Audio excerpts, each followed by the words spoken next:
The Speaking of Cults podcast is presented solely for general informational, educational, and entertainment purposes. The use of information on this podcast or materials linked from it is at the user's own risk. The views, information, or opinions expressed by the host and guests are solely those of the individuals involved and do not constitute medical or other professional advice. Hello and welcome to the Speaking of Cults podcast. This is Chris Shelton, your host. Thank you very much for joining me this week. Happy to have you here. We are going to dive into, or back into, the area of neurons, glia, neural pathways, the brain, in other words, right? We're going to talk about the brain. We're going to talk about brain phenomena this episode. We're going to talk about some physical stuff having to do with, or unfortunately, some things, some of the mechanisms, you could say, some of the systems of our brain which operate to predict our environment, help us get through life, can sometimes be hijacked, can sometimes be taken advantage of, can sometimes be fooled. And that, in a nutshell, is how we fall into trouble, how we get preyed upon, how we have people lie, deceive, sell us a story and get us to give our money over and get us to give our time, give our commitment, become part of their group or activity or relationship or whatever the situation is that rapidly, kind of descends into some sort of codependent hell. And those are the sort of relationships we don't want, right? We don't want that kind of thing in our life. And this is what cults are all about. And so I have talked with, neuroscientists and people who are kind of hep on this stuff. In the past, we've done many shows about how the brain operates, how memory operates, different systems of the brain, the limbic system, emotions, how they're, where some of them come from in terms of our brain. There's a lot going on up there. And so today I am welcoming guest Ann Betz. And she is officially, professionally, I'll let her say what she does in all of this, but she has done graduate level study of neuroscience. She is a coach. She is somebody who is very, very interested in helping people through or past, bad situations, just like I am. And she has had some experience with what we will refer to as LGATs, large group awareness training, like the Forum, EST, Landmark, these kinds of things, these group things that are similar, related to, but not the same as groups like Scientology. So here's all my big long intro, and welcome to my show. Thank you. I am so excited to talk with you about all of this, Chris, because I think I have this metaphor for what we're all doing. I think that figuring out cults and LGATs and toxic relationships and all of that, it's like a huge puzzle in the middle of the room, and we've each got little pieces of it. And there are some pieces that we can say, wow, that is such a cool piece. I didn't know that. Sometimes we have pieces from our stories. Sometimes, and part of what I bring is both story, but I also have pieces from science that I think I can get in there and help make the whole picture. I don't have the whole picture because I don't think anybody does, but I am so excited to be part of the conversation. Awesome. Well, I'm glad to talk with you today. I was excited to get your emails and learn about you and your background and what we might talk about here today. So we're gonna go into some neural stuff. But first, why don't you go ahead and tell the audience a little bit about you? Who are you, and what's your research background, and what is it you're about? Well, so it's like, how do I shorthand that to get into the really interesting conversation? But the reason that I'm interested in LGATs is I actually did the S training and then the Forum when I was very young, when I was 18, and spent about 10 years in that world. Had kind of pushed it aside for many years until this spring Ann Peterson's book came out, although I've been following Scientology because of Leah Remini and people like that, following, many YouTube channels, including yours, trying to understand this, but it hadn't really landed with me that was part of my own experience. And what was that? Because it didn't look like Jonestown and it didn't look like Scientology. Oh, right. So I have been trying to unpack that. And my background in terms of unpacking it is, I think, because I was so interested in transformation from the time I was about 18, I have never stopped being interested in that. And so when I was in my late 30s, I became a professional credentialed coach. I have taught coaching on every level, the beginning level to the most advanced level. I teach a neuroscience of coaching. In the middle of all of that, I started thinking we're not going to go further in human development, in understanding really what transformation is, even what the impact is of coaching or other activities that we do, unless we understand the neuroscience.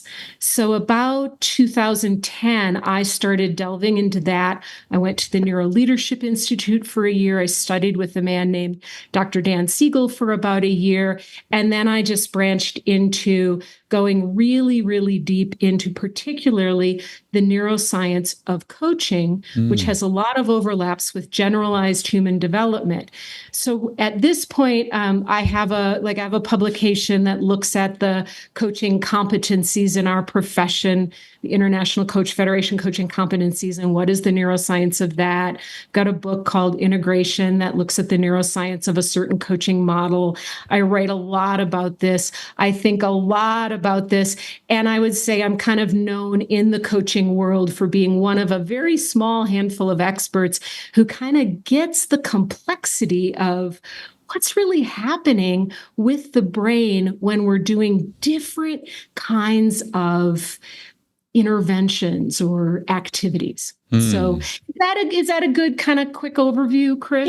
Yeah, that's certainly so. It gives me a kind of an idea of what's up and what you've been working on.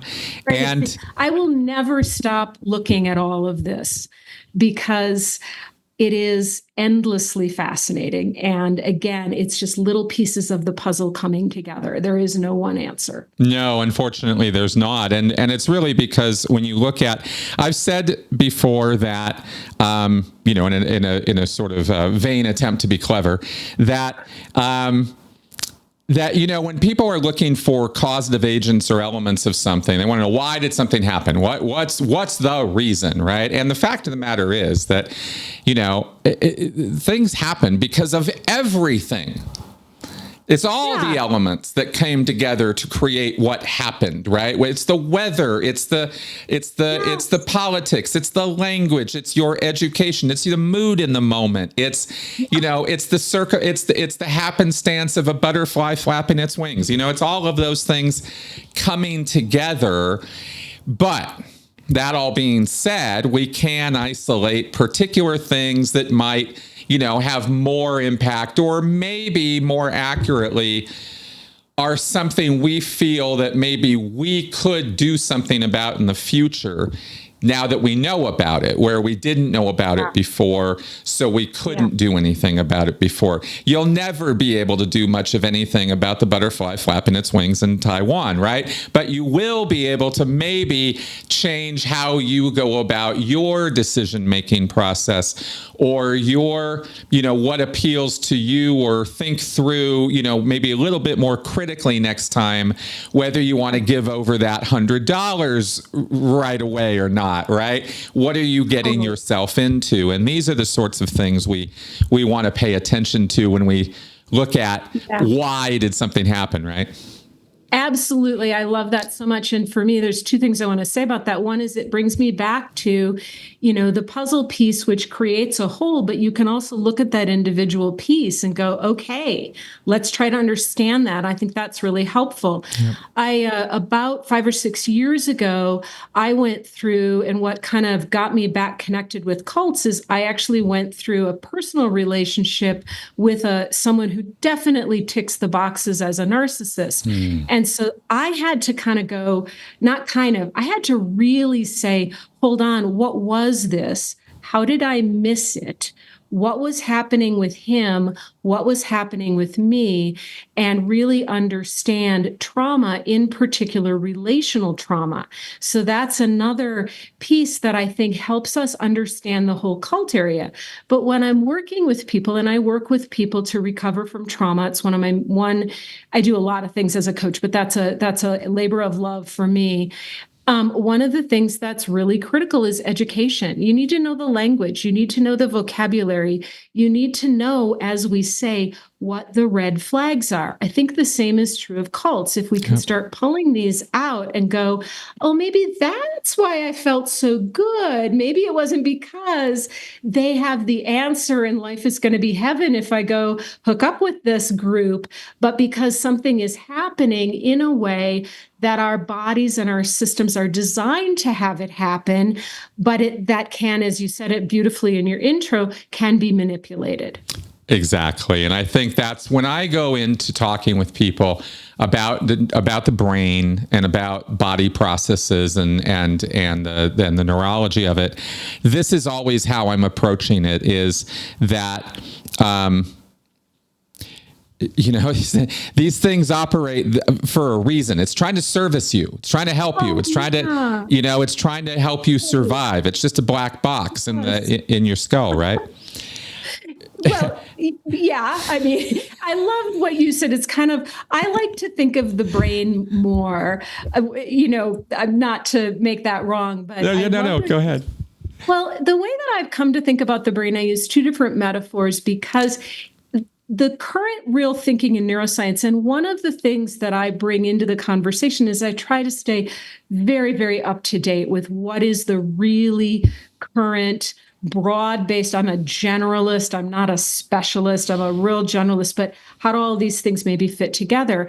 So one of the metaphors that I use for the brain is either an orchestra with different parts playing, including your body, also even including our relationships with the people around us and our own environment, are all have an impact on this orchestra of us, which can either play in harmony or disharmony. Or, and you sort of alluded to this in your intro, I feel like we're also a garden. And, if one thing goes off, like you don't get enough sun, or I live in New Mexico, we're very concerned about water. You're like, water, we get a lot of water. Oh my God, the cactus bloom like crazy, but you don't get the water, you don't get the cactus bloom, but it's not just that, it's the system. So I really have come to think of the brain as a system of systems, much of which we don't even totally understand yet. And we're still trying to. So that kind of brought me into this LGAT thing, because there was some brilliant work done, and you interviewed him, and a couple of other people have as well, by a guy named John Hunter, who did his PhD thesis. And if you haven't checked out Chris's interview, it's fabulous. John Hunter is really looking at the particular impact of a neurotransmitter called dopamine. And I think he's totally right. I was like, I had never heard of the way that he, and I'm not going to go over the whole thing again. Sure, of course. But the way that he kind of linked it to, like being bipolar and sort of taking you into this euphoria, I thought was brilliant. And from a neuroscience perspective, made a lot of sense. And I've had the chance to have some conversations with John. I think he's a wonderful human being. But I was also looking at it and saying, we can't just say it's dopamine. Right. It explains that aspect of things. It explains why people come out of an LGAT experience or some kind of group experience and feel kind of high, but it also explains why that high doesn't last.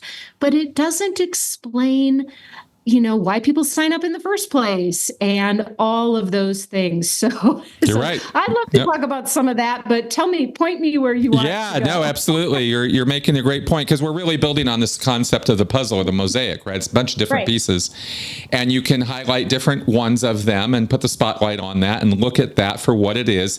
But yes, it would be a mistake to say, well, any one element of this is the thing. It really is a bigger picture. Another general concept I wanted to throw out there before we go into some of the specific mechanisms I'd like to talk about today are this idea I've said before. I wanted to get your take on this,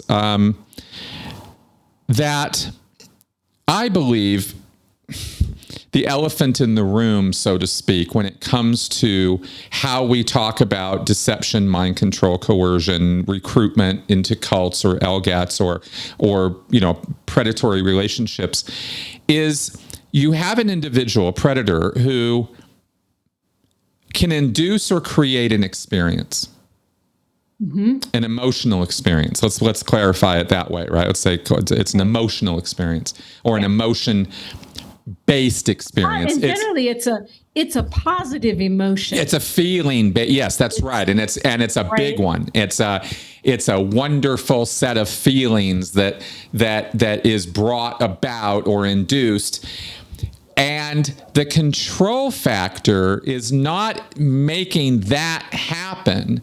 The weird part, the part that messes you up, is when that predatory person then interprets that event for you. Oh, what happened to you just now is you went exterior from your body. See, I just proved, because you feel so wonderful right now, I just proved to you that you have had an out-of-body experience. Now, you would not have said that.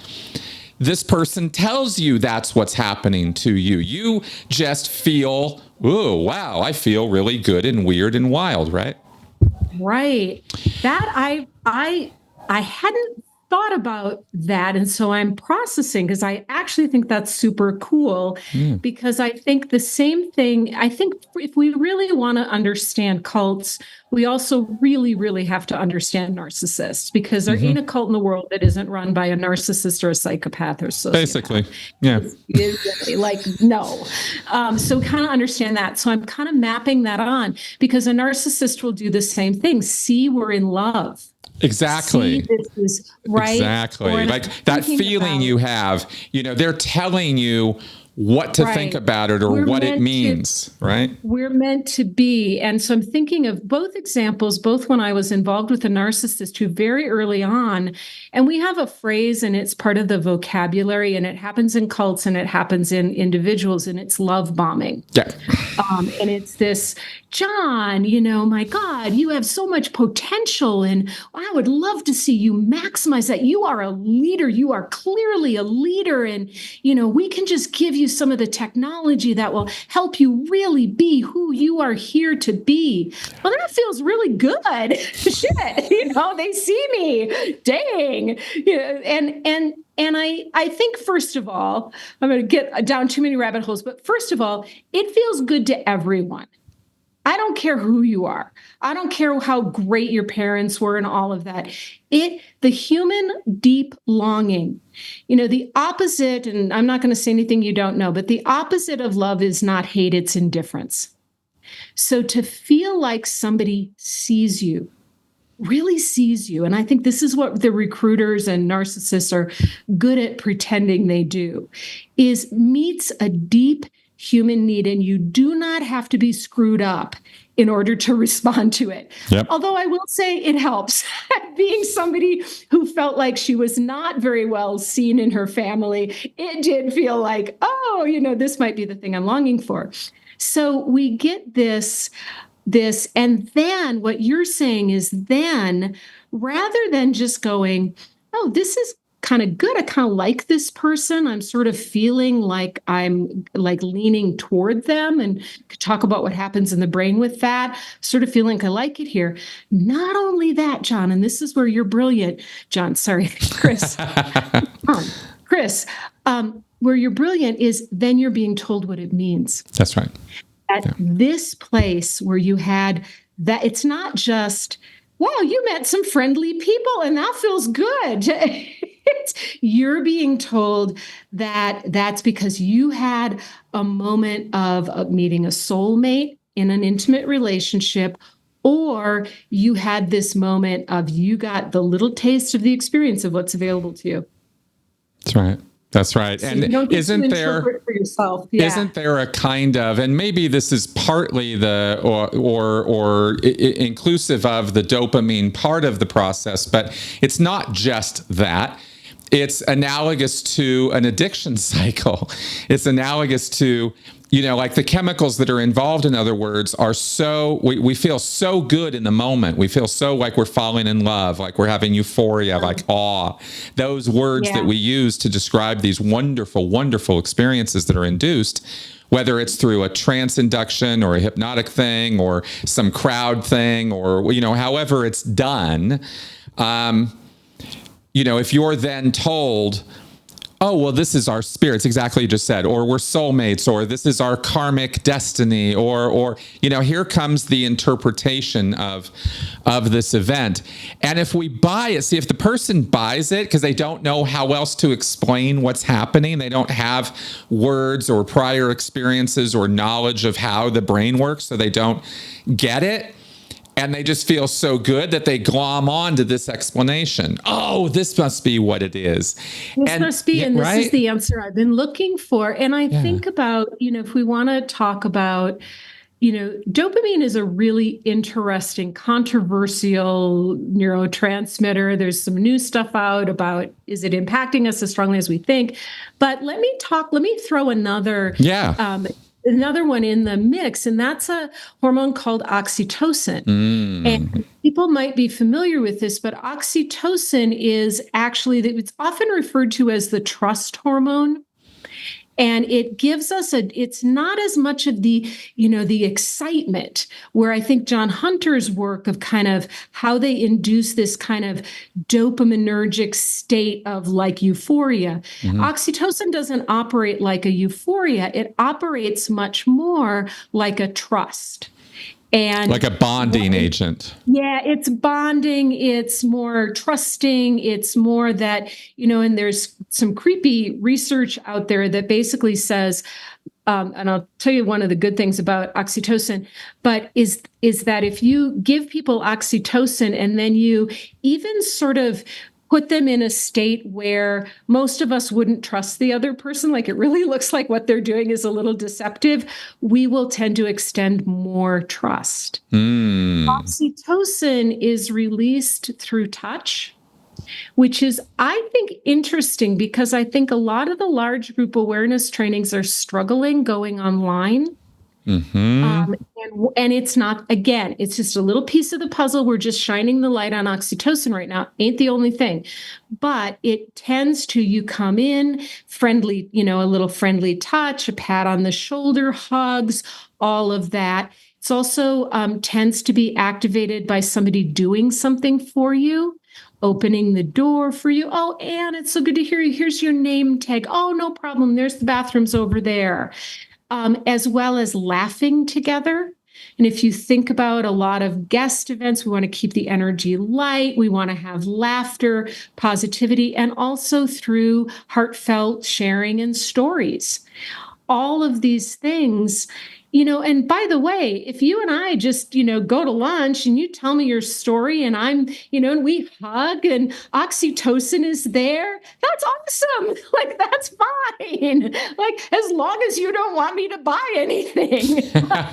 Well, so let me ask you then, so am I understanding this right then, that where dopamine might be giving you a very pleasurable, euphoric, sort of woo, high kind of experience, this is more, oxy's more about letting the guard down, opening up, being more or feeling more connected, more bonded, more intimate. more open to relationship, continuing communication.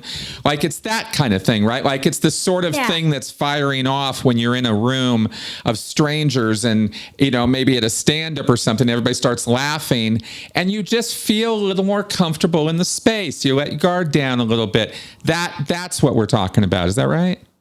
I think so. And it doesn't mean, all of this stuff is a big mess and you can have dopamine going on as well. Yeah. But when I think about the enrollment process and when I also think about what keeps people involved, I don't think they're looking for, if they go back, and I was involved for 9 years, from everything from being on staff to being, the full-time volunteer to the detriment of everything else in my life. But if I think about, going to a evening seminar, which is a really common thing in LGATs, I'm not going for the dopamine. I'm not going because something exciting is going to happen, because mostly they weren't that exciting. Sorry, seminar leaders. They were fun. They were interesting. That was fine. I'm going because that's my freaking family. It's my family. Yep. That's where I feel safe. And I'll tell you, so the guy that the big researcher in oxytocin is a guy named Paul Zak, Z-A-K. And I think his book is called The Moral Molecule. But he did this really interesting thing because he was noticing something must be happening at weddings because people feel so kind of just yummy at weddings. And what he discovered, so he went to a wedding and did blood draws. I think he did more than one. And what he found was the closer you were to the bride, like related to the bride, the more oxytocin you had flowing through your system. And I'm going to say this, so forgive me, but it's why people go home from weddings and have sex. Well, sure. Of course. And why they feel so, that's why they cry at weddings, why they feel so close at weddings, why everybody it's a big kumbaya, it's like, it's kind of really good weddings. Obviously, some people have really crappy weddings and none of this happens. But no, I totally get that whole emotional thing. Why are people crying? What's that about? Well, clearly it's about this kind of thing, right?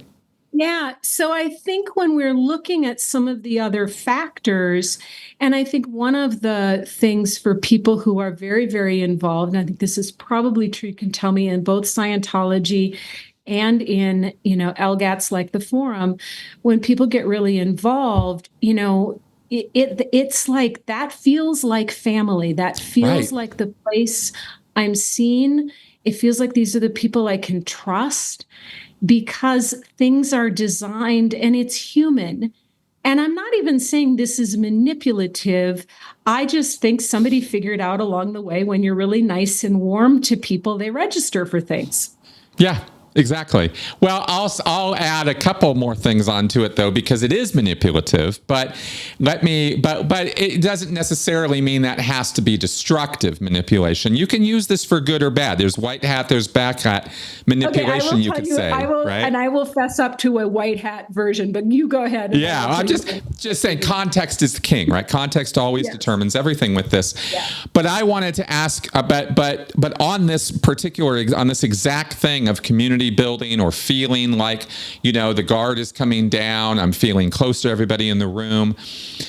When we talk about LGAT and cult manipulation, one thing that needs to be clear about this is that these are groups and situations that are catered, created environments built to induce these kind of experiences versus your more organic concert, club activity, sports activity, spontaneous family activity, where things are just happening because everybody likes each other and they get to feeling closer and better. And this is what community and our emotional need for community and support is all about, is this chemical process and the social relationships and all of that. That's what makes life worth living. But on the darker, black end of the manipulation of this is a seemingly organic situation, a seemingly spontaneous situation, which is not that at all. When they set up the LGAT spaces for the Forum or for EST or for Scientology's seminar spaces and this kind of thing, it is an incredibly controlled environment. The chairs are put just so. The papers are put just so. The words that the speaker or seminar leader uses are very carefully chosen. The emotions that are induced in a sequence for a particular reason, to bring the guard down, to bring a laugh, to bring the connection. Does this sound totally? Yeah. Yeah. And, and even, I think Ann Peterson was talking about on one of her podcasts, like the share that was that the leader would do, that everybody in the back is like mouthing along the words, yes, because it's the one the person does every single time, because it's been kind of vetted to create the biggest heart tug. And the other issue with this is that, I'm thinking about, I can't remember where I heard somebody talk about this, but this is definitely how I felt when I worked for Werner Erhard and Associates back in the day, which is was formerly the US Training, was that do whatever it takes to get the enrollment. And if what I am doing is designed to sort of, get that person to do something rather than to have an authentic relationship with that person, then the empathy has gone out. And I want to tweak that a little bit. Mm-hmm. But I remember somebody saying that their center manager said, well, just see people as, I'm like, I have to call them. It's 9:00 at night. I shouldn't be calling them. Just see them as widgets, because they become numbers. And in the back of our head, there's this, we're either clearing the planet or we're a world that works for everyone or whatever it is. So ultimately it's all good. But in that moment, this person is my number, not themselves. Now, I think there are many, many people in all of these organizations that never lost their humanity and never did enrollment that way, and really just came from, I want this so badly for you because it's been helpful for me. So I do not mean to paint everybody with the same brush, but I think the organization and the system pushes for their widgets, their numbers. We need to make our numbers because ultimately it's about making the money. Bingo. Same with Scientology, to the letter, to the T. It was exactly the same. You're in it because you want to win it. You want to clear the planet. You want to help people. You want to make things better. And you believe that the system will do it. But the system is numbers oriented, is money oriented. It's always revolving around those metrics. And you can't get away from it. And as good intentioned or well-minded as you might think you are or truly are, if you end up in these systems, they just chew you up because it's not about caring or empathy or compassion. It really is about the numbers. That's what it turns into over time. I guess you experienced that. I certainly did. Yeah, I remember being in New York. I worked in New York, and I remember people getting on the phone to call people in California because it was earlier there and you could still call them out there. Or Hawaii or Japan or Australia at 3 a.m. We did it. We did it. Yeah, that's right. Because you got to get those numbers up, right? Got to get the numbers. There's another thing interesting in the enrollment conversation that I think this is another one. Oh, I wanted to say the white hat thing. So I am aware that oxytocin creates trust. And I train, I do Zoom things, I do small group things, I teach neuroscience, I teach how to facilitate things like that. And I am aware that how I am being and the warmth that I bring, which is genuine, has an impact on how the space shows up. And so, but I'm not trying to get them to do anything else. We don't have a whole thing where they can have to just keep spending money with us. I just want there to be trust in the space. So I think that's white hat. Does that sound white hat? Oh, Chris? No, completely. Of course it does. And this is manipulation. I'm manipulating. Sorry, my students, if you're watching this. Yeah. But I do love them. And of course we do. With me. So. Of course we do. And I've said this many, many times, right? I mean, children manipulate their parents. Parents manipulate their children. Children manipulate each other. Adults. I mean, this is what we do. It's what humans do. It's all about context. It's about intent, and it's about final, end destination. Are you helping the person, or are you hurting them? Integrity of that. And the integrity of it. That's right. So there's something else, and this is a really interesting thing that that is one of those things that is actually incredibly positive, but I think that LGATs use it for manipulation. Mm-hmm. So my colleague Richard Boyatzis, and he's at Case Western Reserve, and he's really interesting dude. He does direct research on coaching. So he takes like stuff that we do in coaching, and he puts people in brain scanners. So I love his work, and he's just a really, really cool dude. So what he found was that there's something called a positive emotional attractor state. And it's not just one area of the brain, but I'll tell you real quickly what the research was, and I'm probably going to butcher it, but this is, high level, very simple, is basically they had people where they're getting brain scanned. And so they did two different forms of coaching. One was, it was like if you came to the Career Center and you took your test, and I came to you and I said, okay, Chris, according to these tests, you should be an accountant, and, this is what you should do. And, and that's, this is your career map. How's that sound? You're like, okay, fine.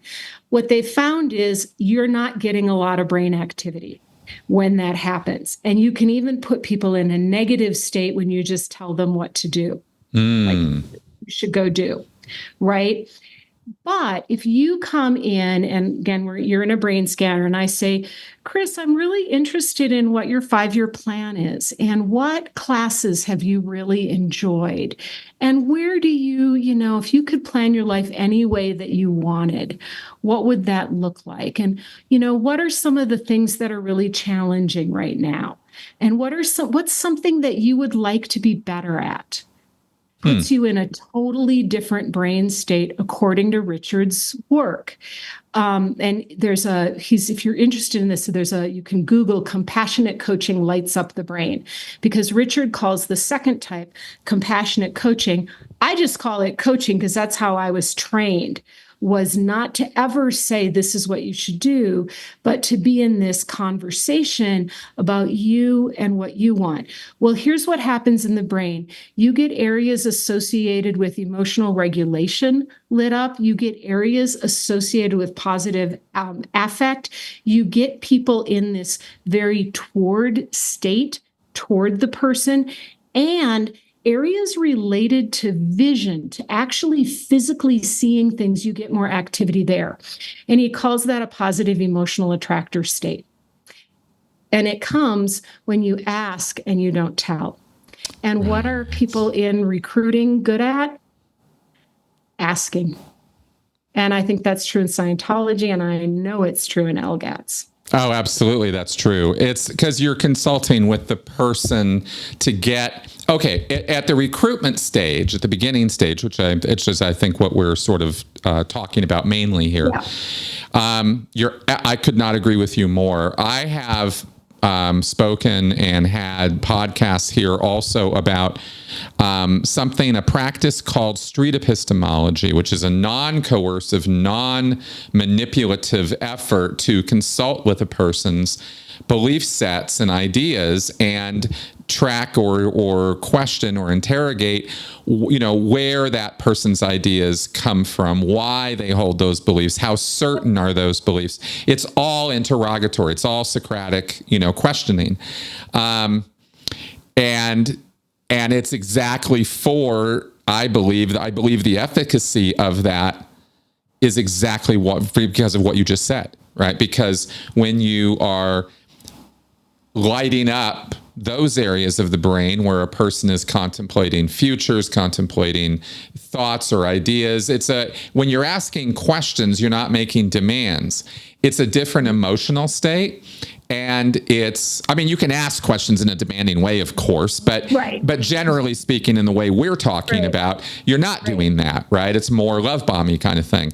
And it's more in the compassionate, caring, I really want to know, and I'm very interested in your answers kind of a conversation. It's not you must tell me. That's not how you recruit people, right? It's fundamental to coaching as I know it as a professional certified coach who spent thousands of hours learning coaching.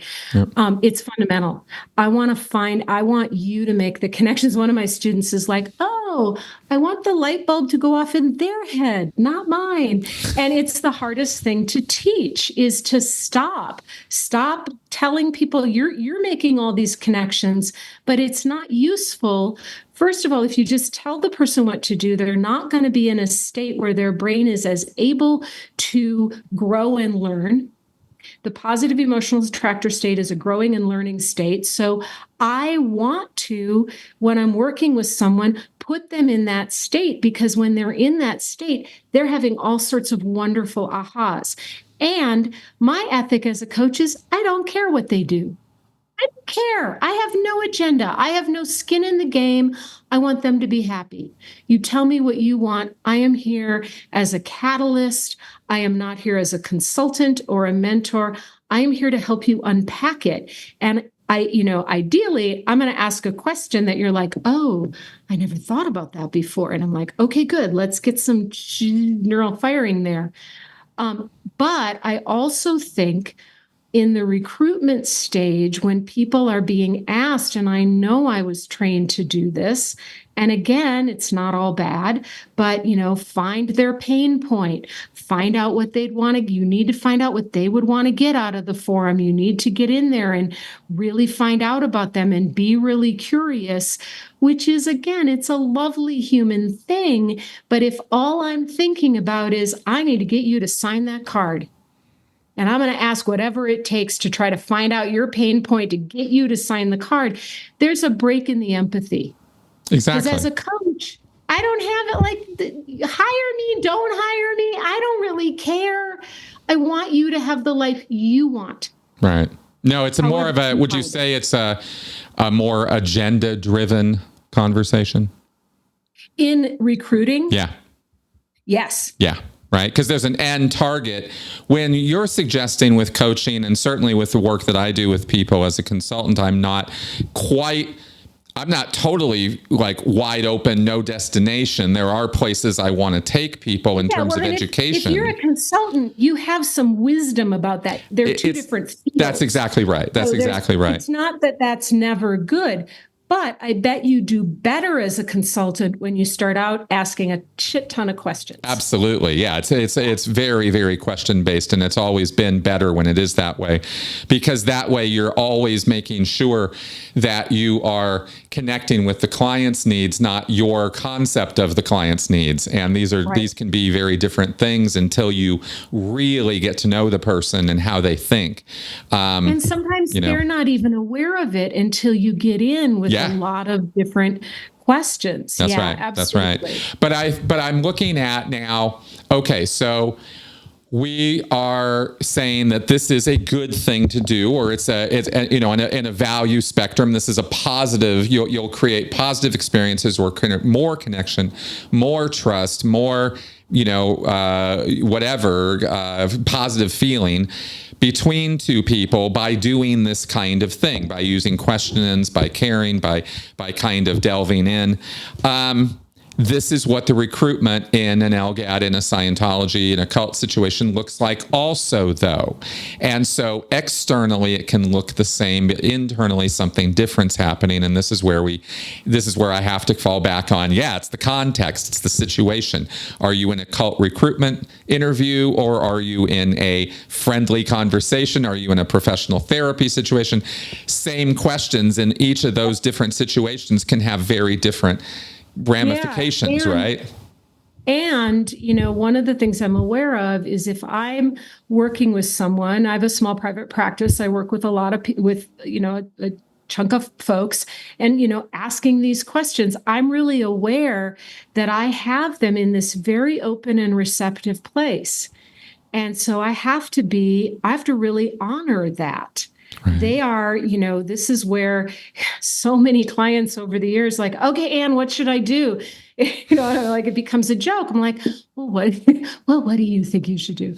But more sophisticated than that. But there is this, I need to be aware that there's a propensity to be really, really open to whatever that person who put you in that state says. Yeah. And it's super clean and I don't have any agenda and I leave you be, then all's good.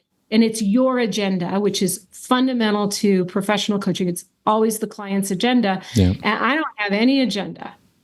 Then it's great. Right. But when you're a cult recruiter, you're trying to lead them somewhere. Yep. And you want to get them in that state where they trust you. Yep. And you're telling them this is the thing that's going to make you successful and everything you want. You're telling me you want to be a better dad. You're telling me you want to be more successful in your business. You want to heal your relationship with your parents. Again, it's that context that you are saying that, well, everything you're saying to me, absolutely, that's exactly what the, Landmark Forum will give you. Or, the communication course in Scientology or whatever. That's right. It is. That's right. Because you say pain point in Scientology, they call it a ruin.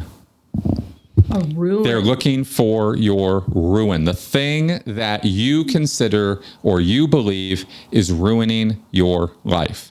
And it's something about you. It's not something external to you because it's something we're going to do something about.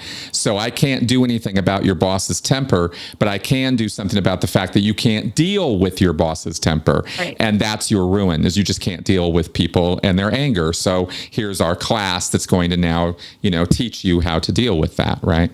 And there's a sort of a turnover moment here. I'm sort of thinking in terms of trying to give people the red flag. The red flag is when it goes from this, very open, wonderful, compassionate conversation to now I'm going to turn to the sales hat. Now I'm going to turn over to tell you, now that I've created this nurturing relationship between us, this trust between us, now I'm going to tell you what to do about it. And that is the moment when the red flag should start maybe coming out of, hang on, is this friendly advice or is this guy now trying to sell me something? Right? Or, I'm sure Brian Nord, after all of this, he tells the story of, this really hot guy who was like, paying all this attention to him. He thinks he's going to get a date. The next thing he knows, he's taking a form. Yeah. Oh, they used to, in the what was it? In the old family Church of Christ, it was called flirty fishing. Flirty fishing. Right? Yes, that's exactly what I was thinking of, flirty fishing. That's right. Bring them in, but you're bringing them in because of this really good feeling that they have. That's right. And it's that feeling that they're riding, that they're going to ride that right to your pocketbook. And that's why we kind of parse these moments so closely, as it's good, suddenly it's not. And we want you to be aware of that moment. And I know from talking to John Hunter, one of his real concerns is, how do we do this well? Because there's nothing wrong with wanting to get past your ruin, right? That's right. That's right. Of the results, the question, I think the puzzle that we're all trying to put together is, first of all, is it clean the way this is happening? Is it safe, or do we get coerced into staying in something that's, ultimately emotionally, physically damaging? Right. How do we do that? And but people still want those results. And so we have to get the narcissism out of it. And boy, I don't know, when everything goes back to such people who were so motivated by their own gain, I don't know how we wash this clean. That's the tough part, because those people are always going to be around. And I have language wise, I refer to predators or predatory personalities, right? More so than I use the diagnostic labels, because some narcissists are predatory and some aren't, and even there they can get a bad rap. But there will always be that percentage of people out there who see the rest of us as prey, as fodder, as how they're going to get along in life, is they're going to get along in life by taking advantage of the people around them rather than go do an honest day's work. We can't have any of that. It's a lot easier for these people to just take advantage, right? Having known a few, I like predatory, or I sometimes just say toxic. Yeah, toxic. Yeah. You don't need a diagnosis, but sometimes when I look at the machinations that they're doing, and I was like, it would actually be easier to do this clean. It would, but they have so much fun at it. It's fun for them, I think. Yeah, is that what you've seen? That they kind of enjoy the game? Yeah, and I do think it's one of the things that I teach is what's the neuroscience that's actually going on in that person's head. And let's talk about that for a second. You want to talk about that for a second? Yeah. Well, it's still emerging. It's very emergent because it's a little hard to study, because one of the first things you learn is it's what they call an EGsyntonic disorder. And I had to learn two new words, EGsyntonic, egodystonic. So an egodystonic or disorder is something that's at odds with who you are or who you want to be, like depression or OCD. Like, I want to get over this. It's a ruin. Like, I can't keep going back in the house to wash my hands. Like, I don't like it. Yep. Narcissism, sociopathy, psychopathy, those kind of predatory disorders are what is known as an egosyntonic disorder, which means they don't have a problem with it.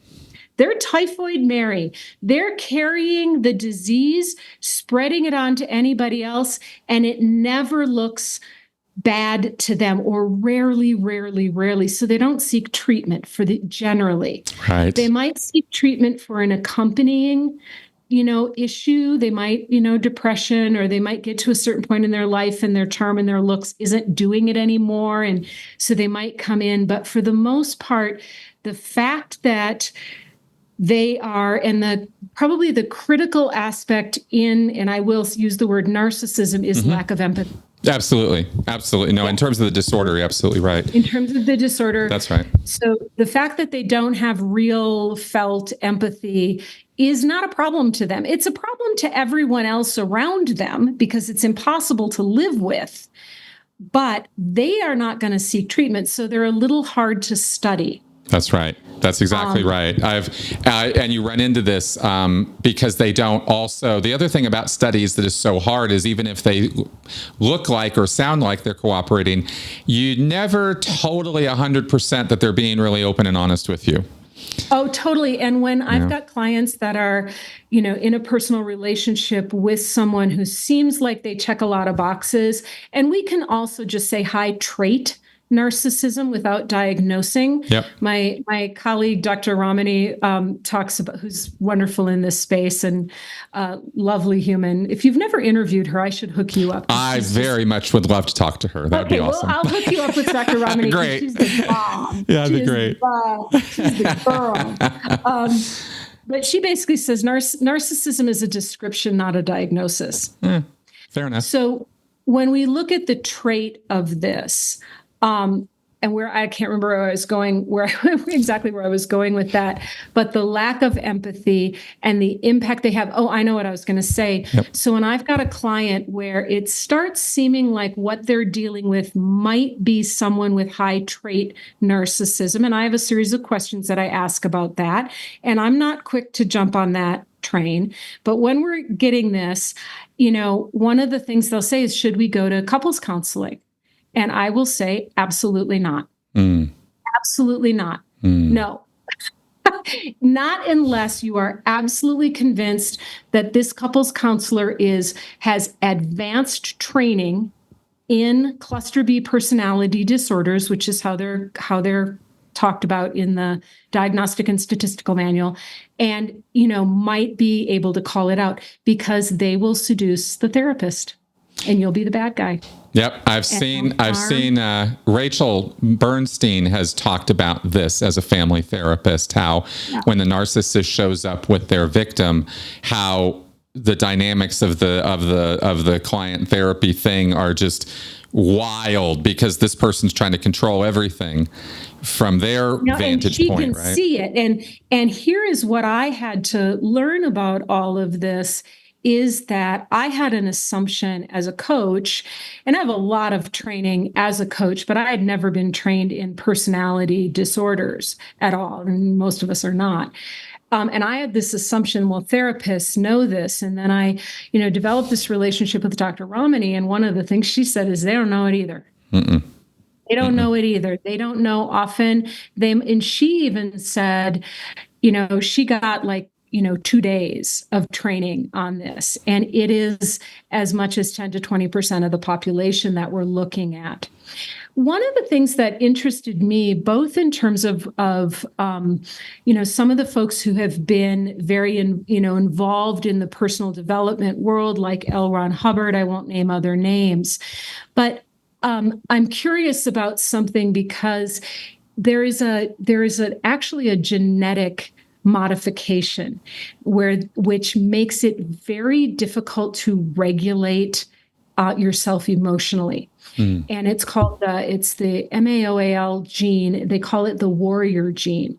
And what it does is it disrupts serotonin. And one of the things serotonin does is it helps us regulate. So not, all of these neurotransmitters and hormones do so many different things. Yep. Some are multifunctional.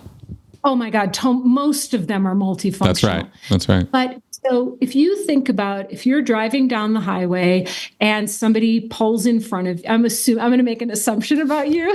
So we'll see if my assumption's good. But if you're driving down the highway, somebody pulls in front of you rudely, most of us sort of go, geez, what's wrong with you? And then the serotonin kicks in and we forget about it. Somebody who has this warrior gene modification, they might follow that person off the highway, or try to, ram them off the highway, try to, get at them. There's a real inability to manage, in particular, anger. Mm-hmm. And these are the people that will seek revenge. Mm-hmm. And some of the stuff I've read about Scientology, I'm like, man, I'd love to see the genetic profile on some of those folks, because it feels like an absolute inability, not just and I think then it gets learned by other people in the system, like, oh, this is how we do it. But I think there's people in the system that just can't, and something happens that they don't like, and it becomes physical. Oh, most definitely. Absolutely. Oh, no, absolutely. That would be true. I mean, I think you're going to find, again, in any population of people, you'll have a percentage that meet that, right? Have serotonin deficiencies or, issues, or contextual, situational. Maybe they also, I'm wondering about what would your thoughts be in terms of, just because this has kind of been on my mind lately. How other neurological conditions could also increase or increase the likelihood of it being a problem, the serotonin problem you're mentioning, something like ADHD or something like PTSD. Or complex PTSD, trauma, or other neurological conditions might also pile on top of this and highlight it, even exaggerate it even further, right? I mean, I will certainly own up to, I am not sociopathic, but I will own up to ADHD and PTSD as factors of, road rage. Because I could relate. Let me talk about that a little bit. And I just read John Atack's A Piece of Blue Sky. Yep.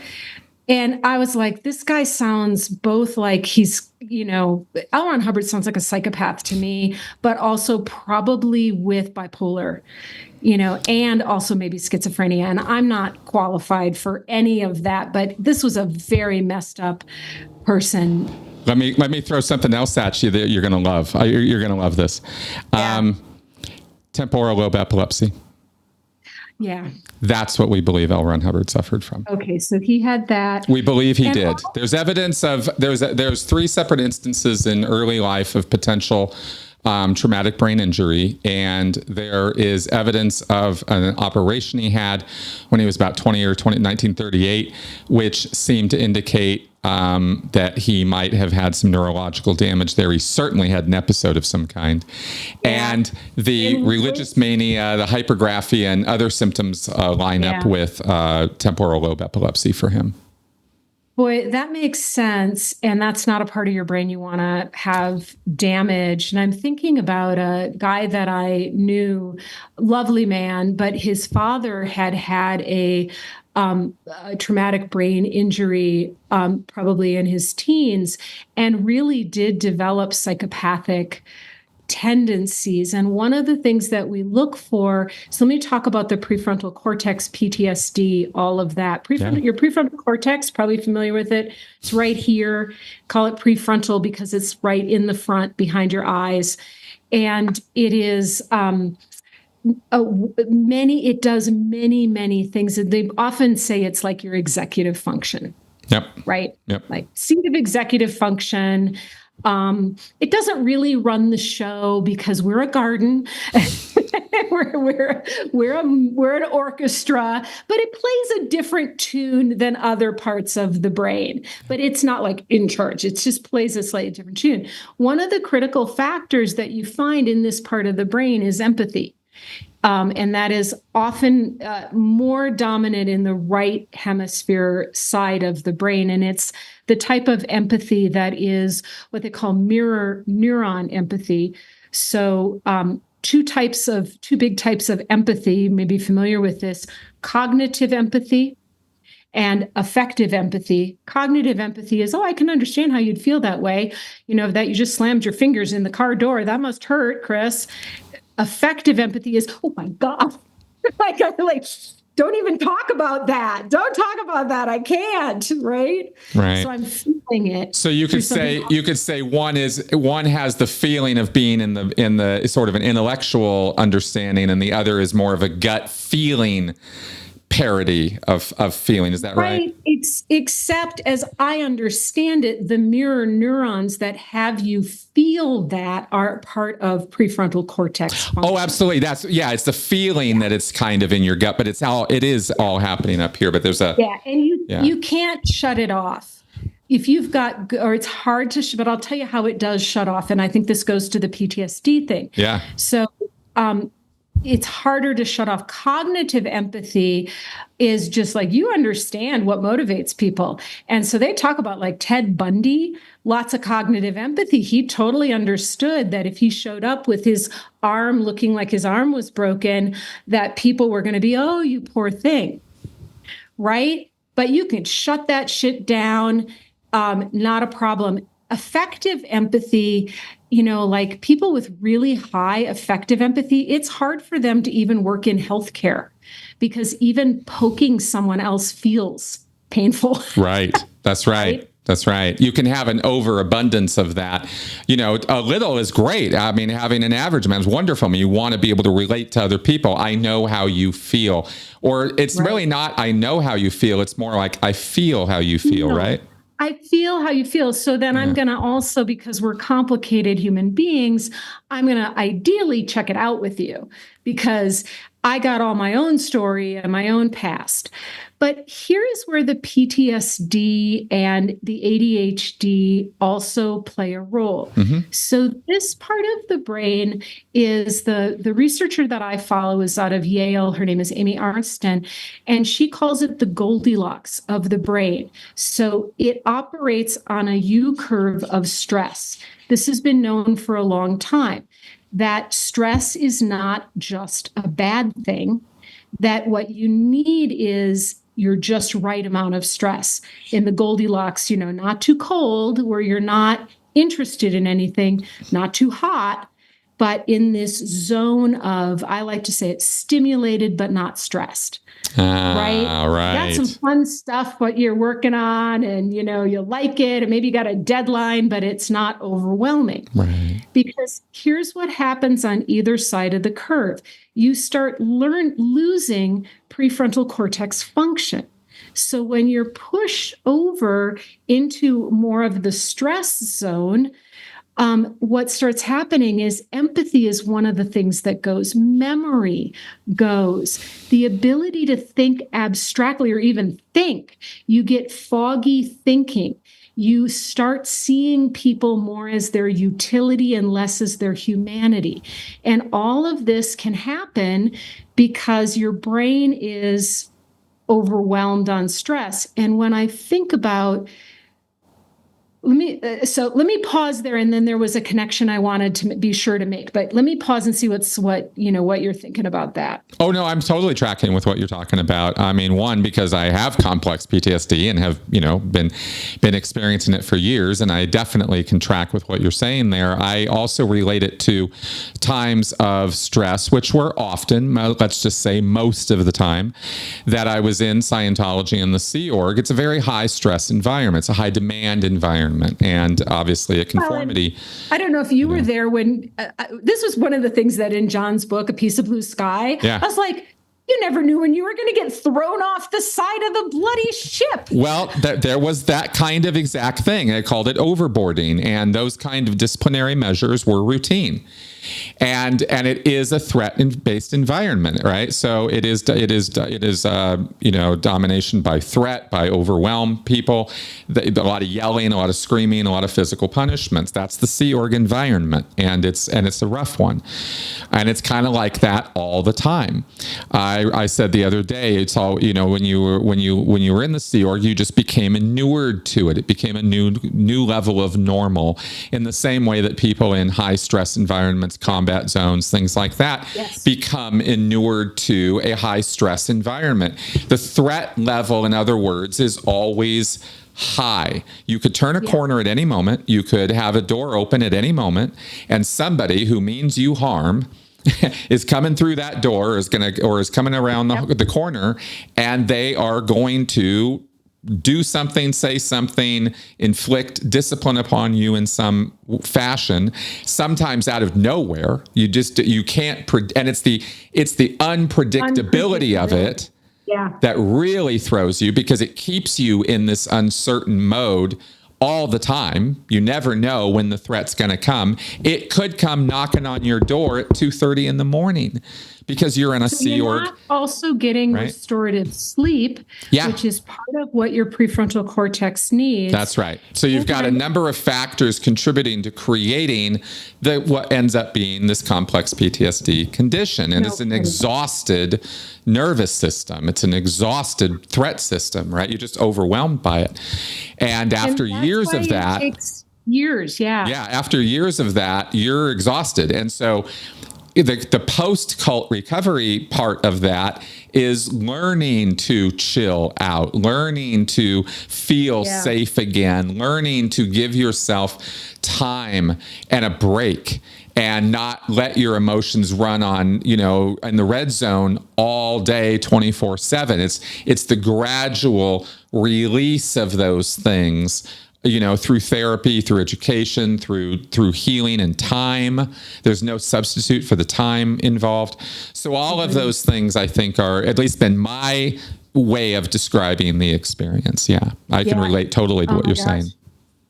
There's just there's so much there. And I think what gets called, and I think this was really true for people, particularly volunteers and staff in LGATs, where transformation started looking like being inured to the stress. Yes, exactly. You're tough enough now. You've survived the slings and arrows. You're a tougher, stronger, more capable, more able to confront the world and the people in it kind of person is at least that's how we sold ourselves on it. I don't know what you guys told yourselves. Well, I just remember, being dealt with in ways, and not to that extreme, but being dealt with in ways that I now think of were emotionally abusive, didn't have much empathy, because I think empathy had been stripped from the system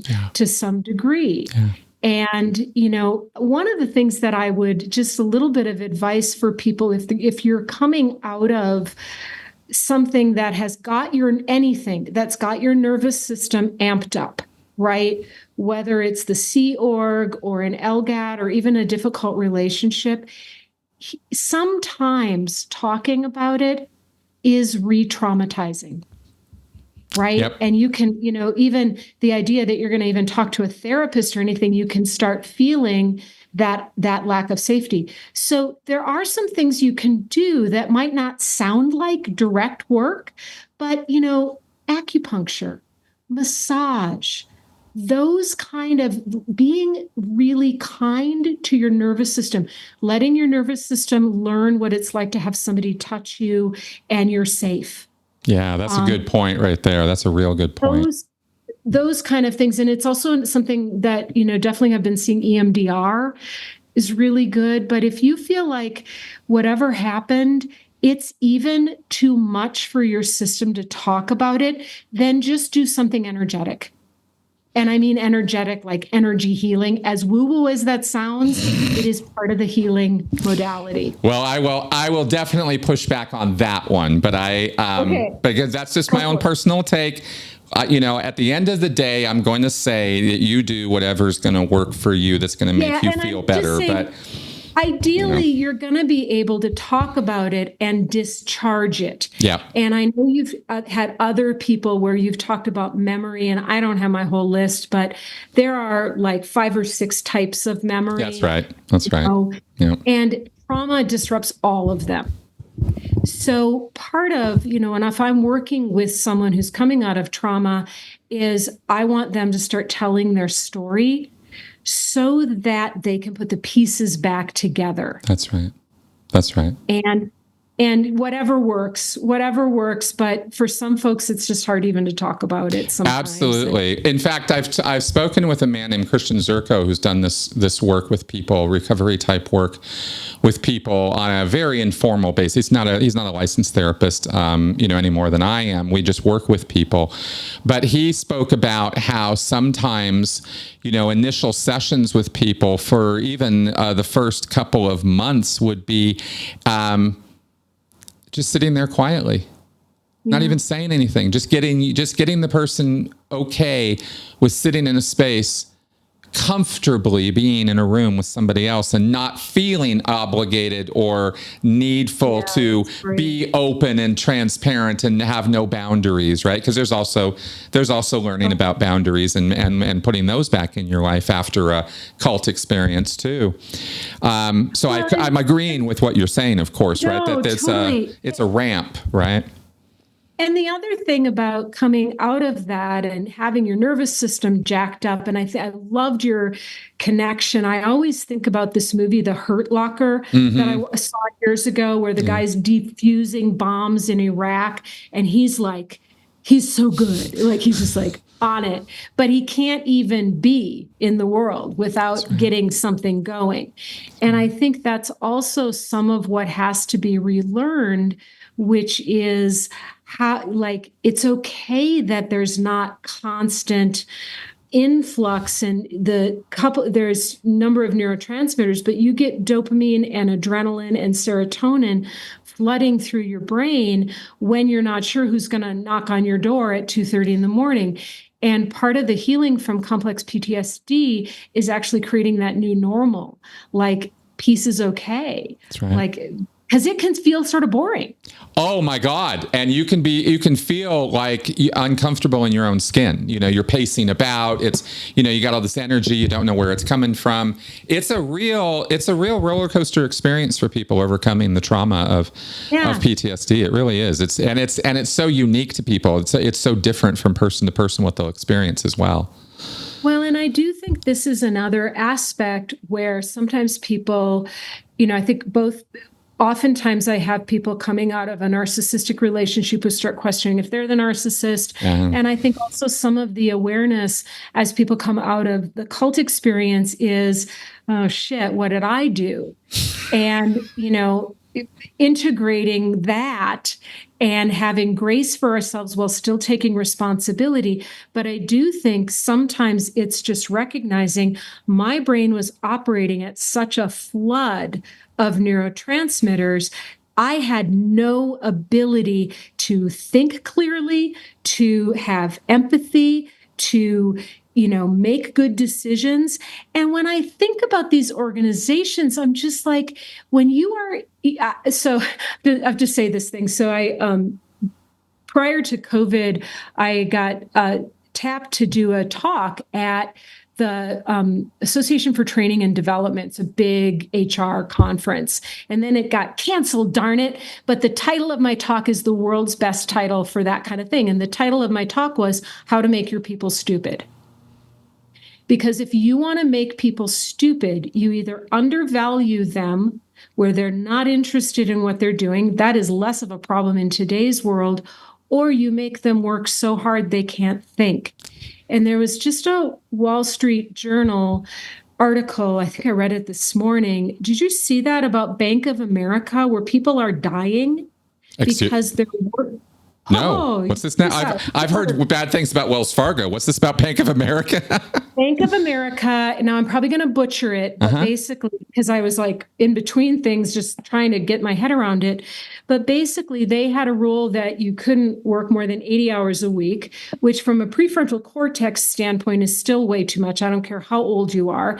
Your brain cannot continue to be in its Goldilocks zone where you are the smartest, the most creative, etc. But they had a rule no more than 80 hours a week, but managers were just saying lie.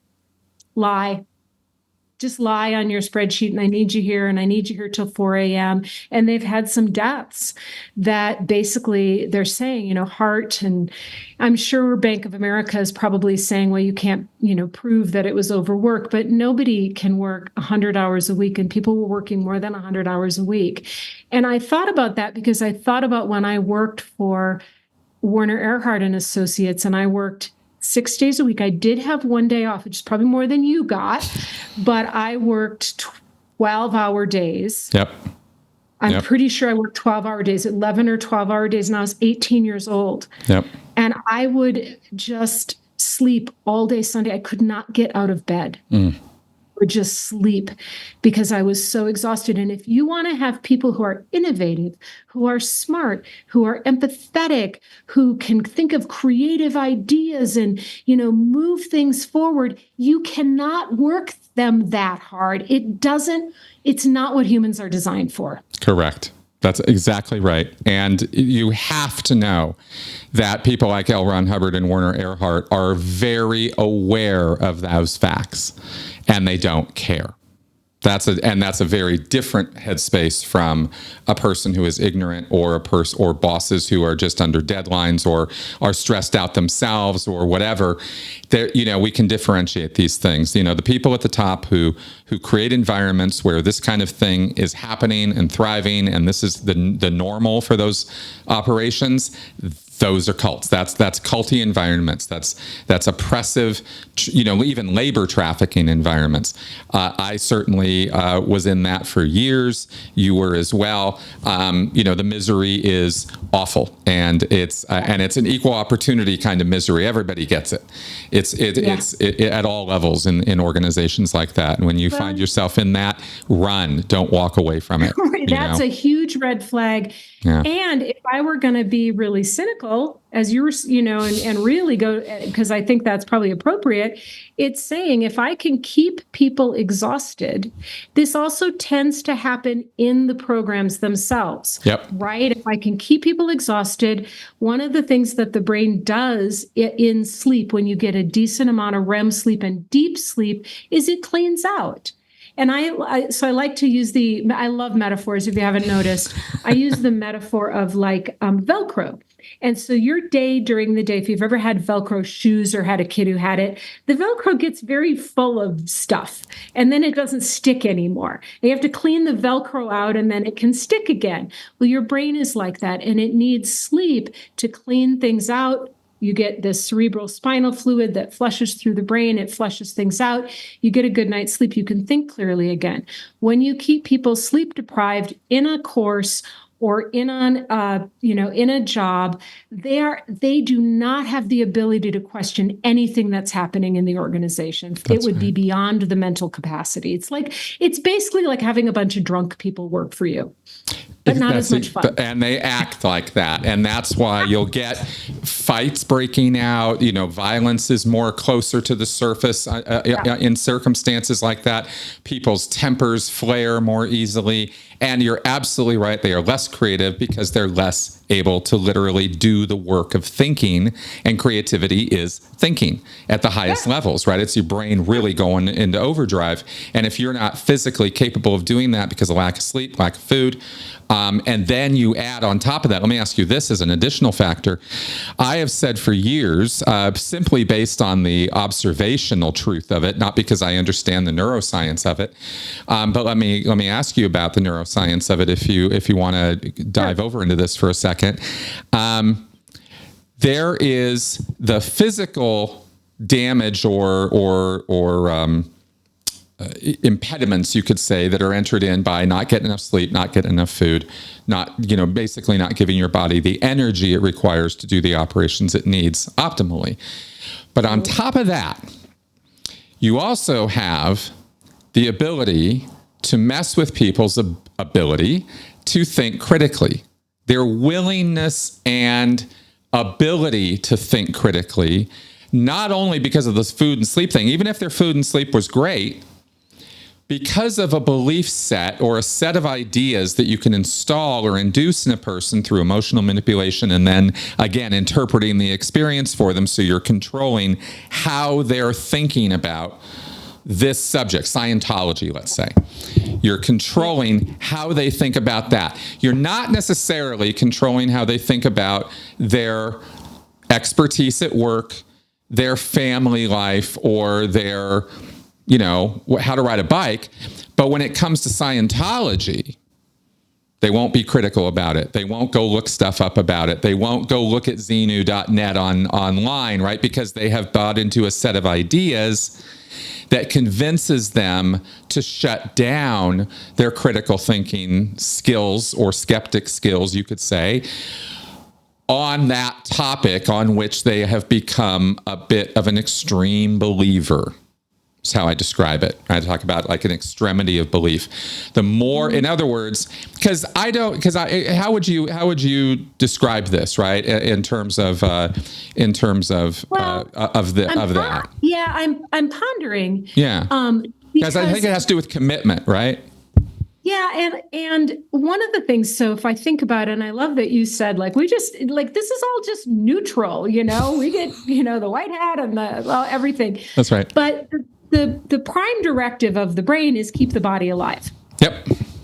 And conserve resources. Yep. And so your brain is running on glucose. And we are, if you're not eating well, by the way, that's a whole other thing. Your brain needs that glucose. Your brain needs sleep to restore. It's the adrenaline that it also needs to focus. So all of these things, again, it's a garden. It's a big system.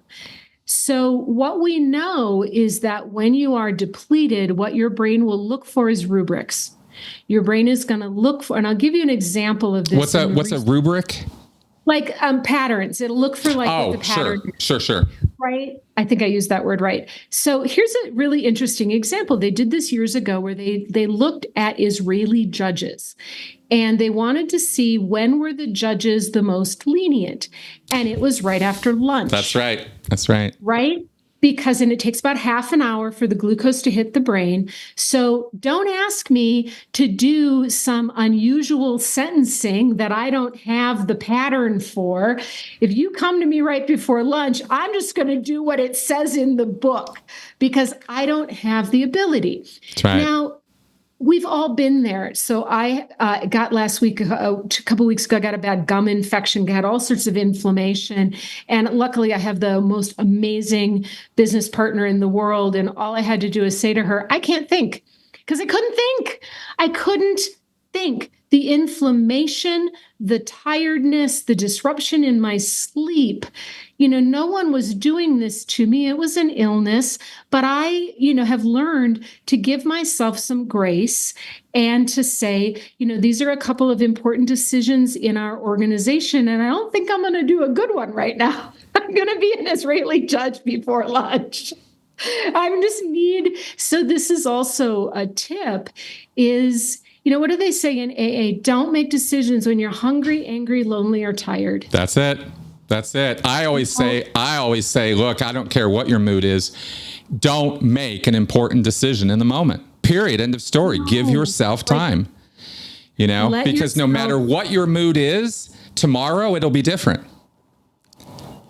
So yeah, absolutely, totally. And especially, and I also think about this whole thing, that I think my grandma probably did say to me, grandma says like, well, honey, sleep on it. You'll feel better in the morning. That's right. And you do, because you get that clear out, you get the Velcro cleared out, get a little boost in your adrenal glands if you are able to get a good night's sleep. And that's often for people coming out of these situations. One of the first things is just get that restorative sleep. Exactly. So really, really important. You asked me something. I just want to say one other thing. Yeah. Sorry. You were saying people don't question like Scientology, or they don't question Landmark. Or other LGATs, by the way, not the only one. I'm not working on them in specific. But I think it's because that rule book and that rubric and that patterning of what is important is so, just impressed upon the system that nothing matters more than clearing the planet. That's right. Nothing matters more than a world that works for everyone. And under stress, I don't have to think, because I have this fundamental organizing principle that is my, sentencing guidelines. Well, you're exactly. Maybe another way of describing that. Tell me what you think of this. Is it sort of when we agree to lay a template over a rubric, a pattern, a template, same idea here, right? Yeah, I like that. That's good. We talk about black and white thinking a lot. We talk about that a lot, right? In the cult world, or in the manipulation world, because when you can reduce complex things down to binaries, it reduces the amount of energy it takes to think about it. It makes the process a lot faster. Okay, I've already made this decision. I don't have to do the whole work of it over again. There's a lot of good reasons for your brain to want to think in simplicities.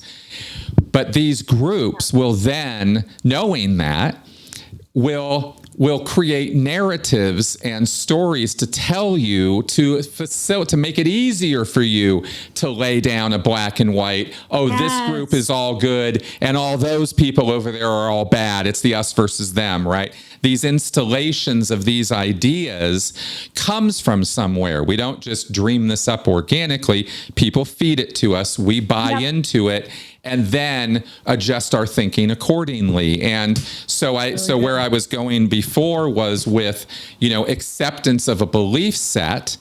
This group is X, Y, and Z, and therefore ABC, right? And it's all going to be beautiful, wonderful flowers and rainbows for me for the rest of my life because I'm joining this group, right? So we buy into that belief set. And because of that, in addition to, or regardless of, other factors like the food and the sleep, which are completely valid and do build on top of this. None of this is in a vacuum, but just isolating this one point of belief or commitment to it, I wanted to get your take on sort of on how that also is a factor in shutting down our critical thinking, because I love that. And you're going to have to remind me, because I'm sure you know who this is. I want to say it's Amanda somebody who wrote Cult-ish. Oh, I think Amanda Palmer, I think her name is. Yeah. And she really looks, Cult-ish is like Spanish. such a good, I just love that. And I think it's a brilliant book. And I was so impressed by her because basically she's talking about the language of cults. That's and right. Amanda Montell. Sorry, I was just Amanda that real fast. Montell, Cult-ish. That's right. Great book. And she talks about things like thought terminating cliches. That's it. That's exactly right. And I think that's where our brain goes.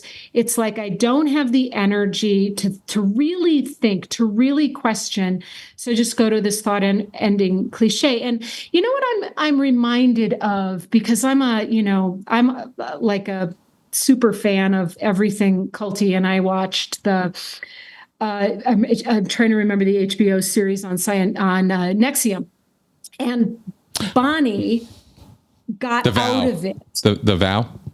The Vow. And I think this, and I'm really remembering, like, Bonnie did this thing where she got some distance. And I think one of the things that starts happening, and I use this metaphor, and I know other people do too, I think it's a really good one, that if all you know, if you are right now questioning, am I in a cult? Is this okay? Do I like this? Is this relationship okay? Etc. All you have to know right now is you don't like it. It's all you have to know, because your brain is not yet capable to know why. And if you wait for the time that you know why, you'll be waiting your whole life. Yeah. Because what's happening is it's like a snow globe. You're all shaken up. You don't know what's in there. And if you have a question about it, take a break, get some distance, go away for a while, let your snow globe settle, because that's when you kind of go, oh, that's what I don't like. You can't see it from in the middle of it. That's that prefrontal cortex needing to recover from all of the stress and being on hyper alert from stress. And so maybe that's a bit of advice. If you are at all questioning, take a break. Yep. And if your group won't let you take a break, that's a red flag. That's what I wanted to ask you about, both in the recruitment and retention process in the LGAT you were involved in. Certainly in Scientology, there was a great deal of emphasis during the recruitment sales pitches to not think about it, to not go home, to not give yourself time. It's always taking, as they say in Scientology, how can we take the time out of this? How do you know? No, don't go home and think about it, because we don't want that snow globe to settle. Yeah, don't let it settle. Don't let it settle, because you know what's going to happen. You're going to go home. Here's how they say it, right? I'm curious what your experience was, because they've got to have a variation of this in your group. It was, they have this bad guy built up in your mind called the reactive mind. And it's this, id, like, insidious, unconscious part of your mind that feeds you bad things. And they'll try to tell you about this right away when you go into a church. And then they'll tell you, now you know what's going to happen when you go home. Your reactive mind is going to feed you all the reasons you shouldn't do this. So you don't let yourself do that, right? Don't go home. Go get the money now. Make the phone call. Let's get a credit card. Let's bang it. Let's do this right now. Now is the time to act. If you hesitate, if you wait, it's going to be too late, right? They've got all these little mantras built around it, little rhymey slogans and stuff. What did they do with to put the pressure on with you guys?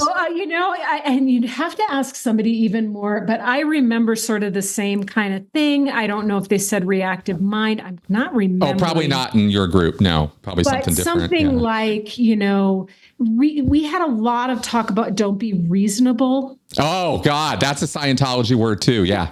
Yeah. Well, we stole everything from y'all. Yeah. So. Yeah. Yeah, because reasonable in Scientology is like a proclivity or a tendency to come up with reasons not to do something rather than just do it, right? Do it. Yeah. And here's what's, so I'm thinking of another thought terminating cliche from Landmark, but I think here is what is so freaking hard about putting this puzzle together is there is often a 10% truth. Mm-hmm. sometimes you're like, I am in touch with a new possibility and I could make this happen. And there's a boldness and a courage. And Werner had some quote about that, but to don't let things stand in your way. And it's not complete bullshit. Mm-hmm. And I think about some of the things that I've done in my life in starting my own business and sticking my neck out and, things like that's actually, it's better to, have a relationship with that. So it's not totally wrong. And I think that's part of where this gets really messy. That's right. But we had a thought terminating. I think this is a thought terminating cliche now that I think about it. That was really big. And it's understanding is the booby prize. You don't need to understand this. Understanding is the booby prize. Oh my God, that is a brilliant thought-stopping cliche. That's a good thought. It's literally telling you, don't think about this. You don't need to understand this. You don't need no. Just go.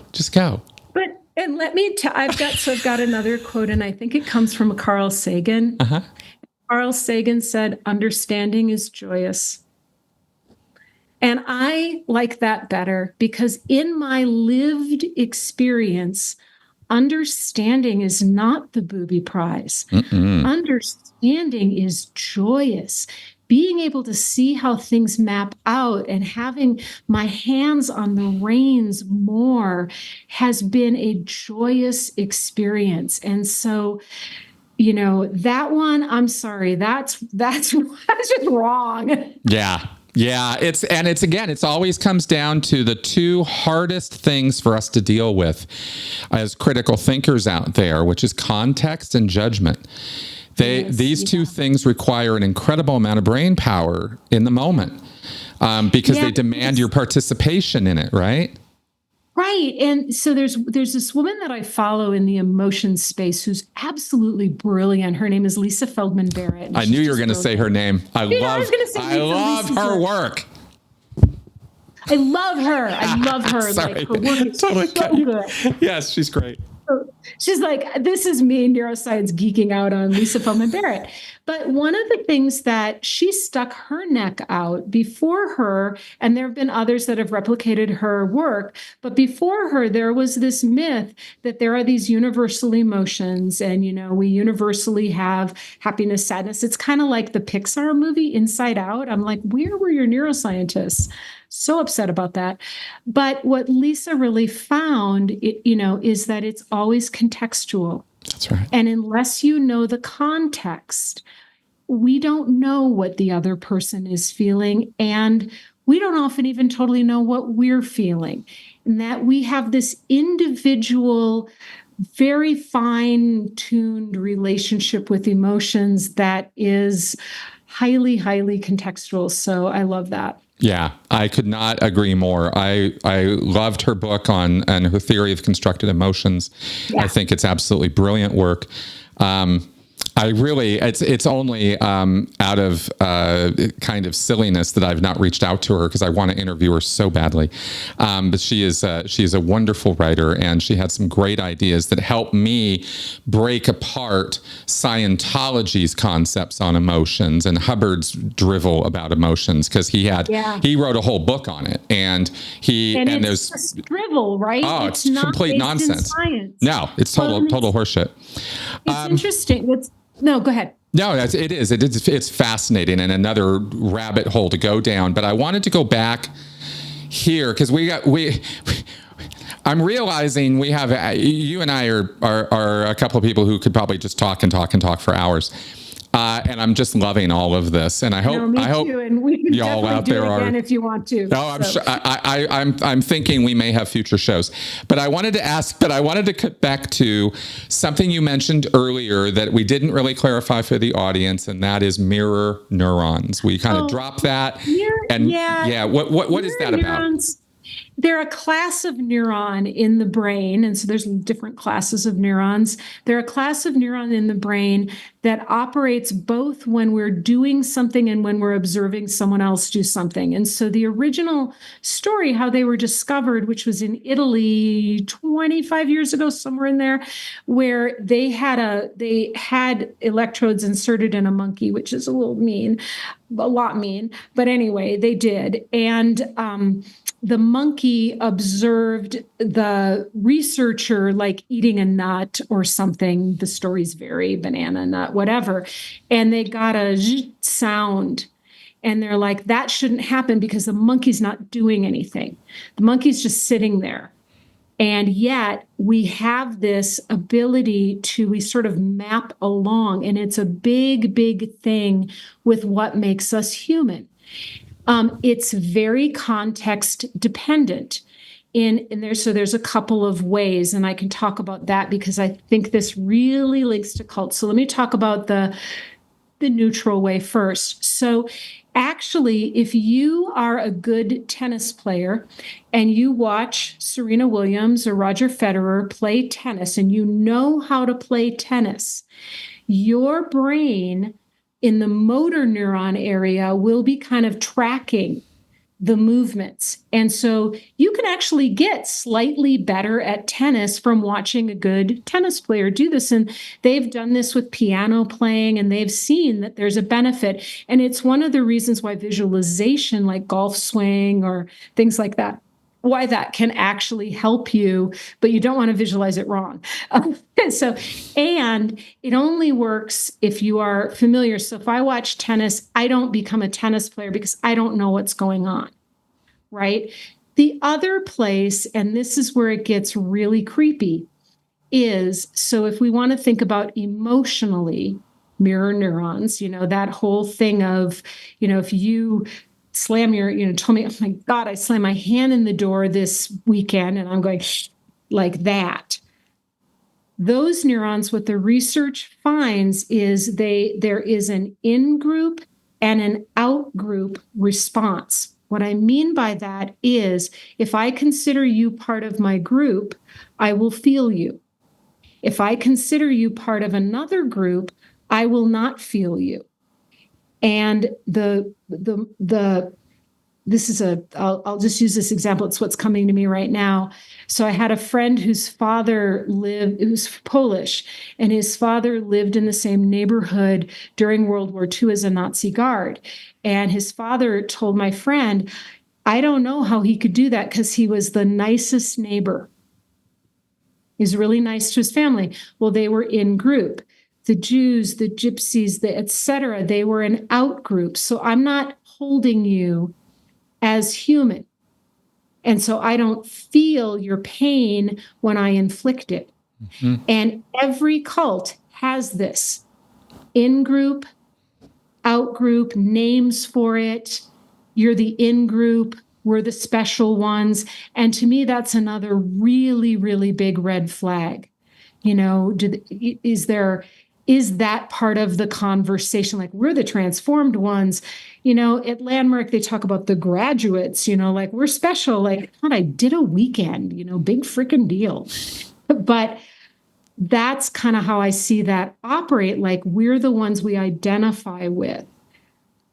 Mm-hmm. So this is something that, of course, is easily manifest, easily observable in cults. But would I be right in saying that this is sort of the brain work behind any categorization or tribalism when it comes to our concepts of family, work, group, out group, right?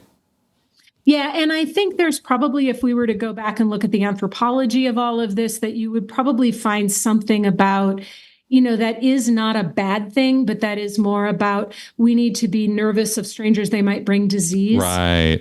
Kind of thing. So we're going to have, we're going to identify one way, they're going to identify another way. But it can get really horrific. And it has. And the history of the world is a history of this in-group, out-group damaging. And so I don't want to be part of any group that doesn't see the whole world right now, before you do anything, you don't have to do a seminar. Right now, you're part of my family. Right. You are part of my family. Right. Exactly. You don't have to, Yeah, no, there isn't exactly. us and them. Because that's dangerous. Well, it very much is. And in fact, I'm thinking right now of, and tell me your thoughts on this. I'm thinking of experiments, social experiments and observations that have been done on, Lord of the Flies kind of situations. Lord of the Flies was an extreme, fictional story, but in real life. So whenever Lord of the Flies comes up, I always have to talk about this book. And you might have to look it up because it's this lovely book that I absolutely love and just has given me so much hope.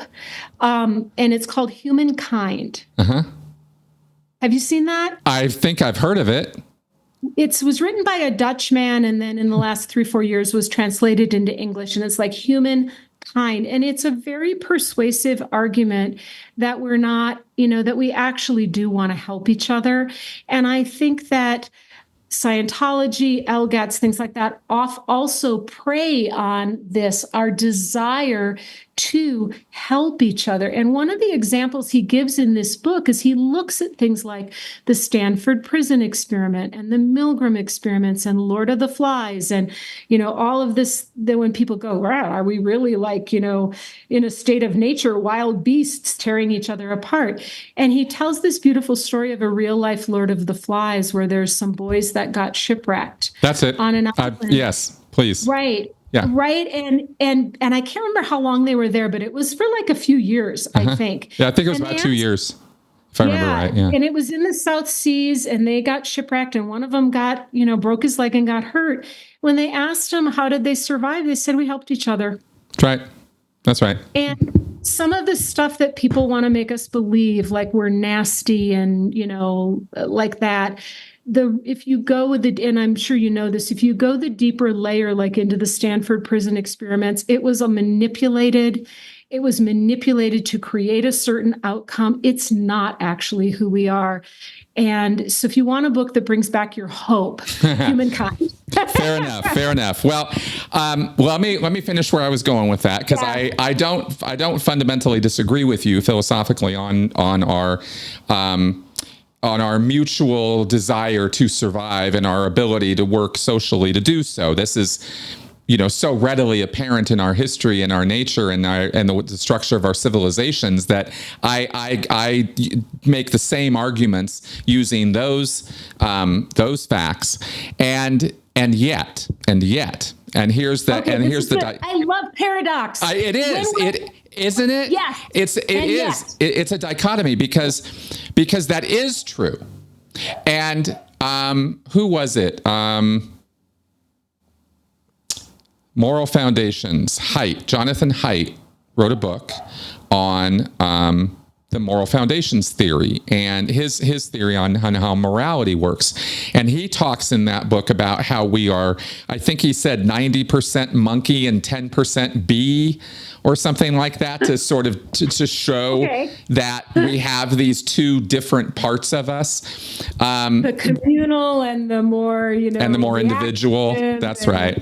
Because and you can see examples of this in our day-to-day, minute-to-minute, hour-to-hour decision-making process. Sometimes we're selfish, sometimes we're altruistic, right? We change up.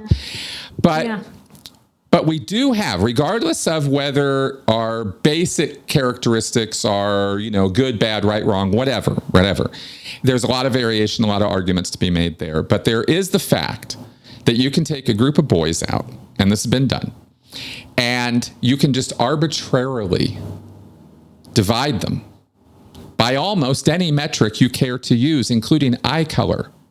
Random, non-essential.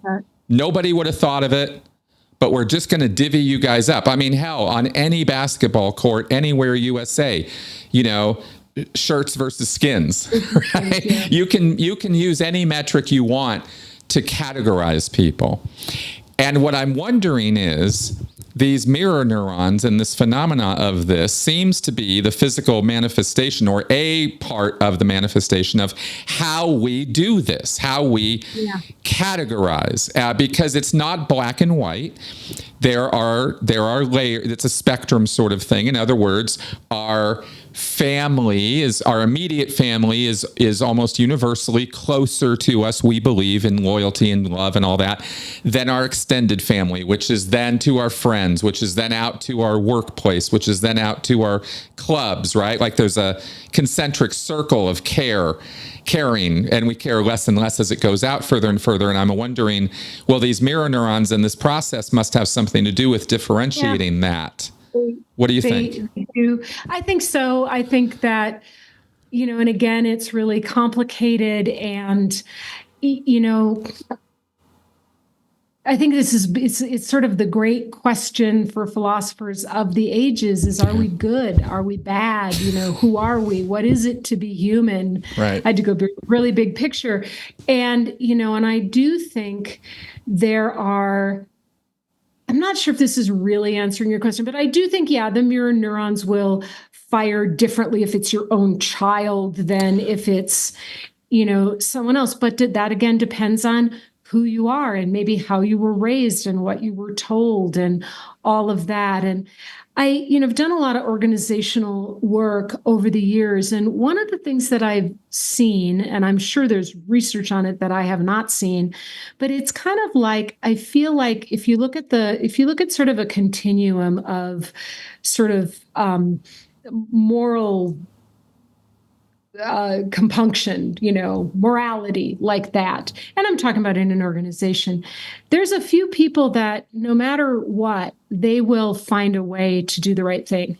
Mm-hmm. And they'll be positive and they will be a, force.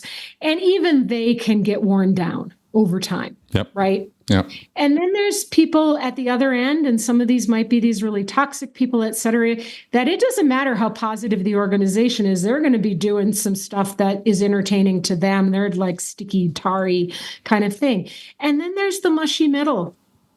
And the research, and I know this is really good on how we are more primed to get along than we are for truth. And you can, so I can say, this is shorter than this. And if there's 20 of us saying that, it's really rare that the person will stand up for that unless you know the trick. But right. There's this. So basically, 2/3 of us will conform in any given situation. We'll kind of go with wherever the energy goes. Around in there. And I think this is one of the reasons why it's so important that we have people who have a moral compass, a real moral compass at the top of organizations or countries, because there's just a lot of folks that are looking for, I can't figure it out myself. So, you seem to have it figured out. And that's comforting to me. And that to me is also the elephant in the room around cults. And maybe it's not even an elephant, because I think a lot of people are saying it, not original to me by any means. But this whole idea of there's so much uncertain in the world. Yep. And the brain does not like that. Things that are uncertain, I like to say it's like the brain looking for the Wi-Fi signal. Like, I don't know, sometimes it's this way, sometimes it's that way. No, tell me right or wrong, because I can lock into something and I don't have to use my energy thinking critically about it. And I'm exhausted anyway, just trying to get through life. That's right. So you're going to tell me you have the answer and I get this if I do what you say, and all of that is comforting. And easier. It's never necessarily easy. Joining the Sea Org wasn't easy, but it was easier than having to face the chaotic insanity of this entire world on my own, stand there on a cliff, I'm going to take it on and I'm going to save the world. No, it's a lot easier and a lot more comforting and a lot more certain when you're with a group of people and you're all on the same page and you're all agreeing with each other and it's kumbaya. It feels wonderful. So obviously it feels wonderful because we're tuned evolutionarily to want it to be that way, because that's the path of prediction and survival and certainty, right? And it uses less energy. Yeah. And if all of my energy is being used to just try to figure out how to, pay my bills, make it whatever that means, and I don't have to figure out the meaning of life, that's great. And I have to say, I talk about the snow globe settling, because I had this realization maybe a year after I left the guy that was a really high trait narcissist. And I was like, what was that even about? And I thought one of the factors was that very, very early on in our relationship, he would just say, it seems so obvious that we're together. We're just such a good match. We just see things the same way. And there was a certain amount of, well, all right, if he's got it figured out, think about it. And I'm a little ashamed to say that, but it was a factor. I was like, okay, never again. Note to self. What do I want? Yeah. Yep. He had such a stronger opinion about us being together that I just went along with his, because I wasn't really sure what I wanted in a relationship, and he was. And I'm like, that's a cop-out. That's me not doing the hard work of saying, do I want to be in a relationship? What kind of man do I want to be with? I was like, oh, well, you got it figured out? Fine. Paid for that one. That one cost me dearly. Well, it's not like I haven't been there, done that, right? I hear you, and it's the struggle of being human, right? We don't know the future. We don't know what we don't know. We don't know what is affecting us. This is why I like to have these kind of talks, which are just these free-flowing kind of a little bit, everywhere, a little bit of everything kind of talks. I really appreciate your time today with all of this, because it helps to build, I don't know, a picture, a model, whatever word you want to use, that we are complicated. There are, I use this word layers all the time, because it's easy for me to kind of think, sort of visually with that, is you're constructing a model of people that is not, it's not just one simple thing. It's not just this. It's not just that. It's not just this other thing. We are this, sort of consortium of influences and ideas and things that make us who and what we are. And, we can talk about, the elements of coercion or cult control, like the sleep and the food and the weird beliefs that they install in you, and the exhaustion that sets in, and the hyper focus and the us versus them, the black and white thinking, the language manipulation. All of these layer on top of each other. It's not any one of these things. It's all of it, right? Right. And it's the dopamine and the oxytocin. And, and I have a slide that I like to use whenever I'm talking about the brain, because it kind of gives me an out. And it's this big brain with all these things going on in it. And the quote is, the brain is a marvelous, complicated mess. Yep. Exactly. And we don't totally understand all of this, but I do think as we just keep putting these pieces of the puzzle together for folks. And then I said this at the beginning, and let me repeat it. I think the other way that the puzzle gets populated is through stories. Oh, yeah. John and I love science, and that's our thing. And there's some others as well. You just have to, your story is just as important for populating what all this is, so that maybe in generations to come, we stop seeing this. That's my hope. Well, I would like to see more science and more, of these breakthroughs and discoveries that we're making made into part of our human story, because so far it's been a story mostly of angels and demons and spiritual, supernatural elements and things. And we need to move on, right? We've discovered and learned things in the last few hundred years that can give us a different worldview, and I think it's okay for us to kind of graduate up to that. I again, not knocking anybody's beliefs, but there's more to this picture, as we were just describing, and I think that we can appreciate the creation that we are in, wherever it came from, by appreciating all of these layers of complexity that makes us what we are. Humans are wonderful creatures in this way. We're wonderfully inquisitive and curious and want to know all about this stuff. And I don't know a more curious quizzical sort of class of people than ex-cult members or, survivors. Somebody once, when I came out of the narcissistic relationship, they said, you will never meet a better group of people than those who have survived being with a narcissist. And I think that's really true when we can examine it.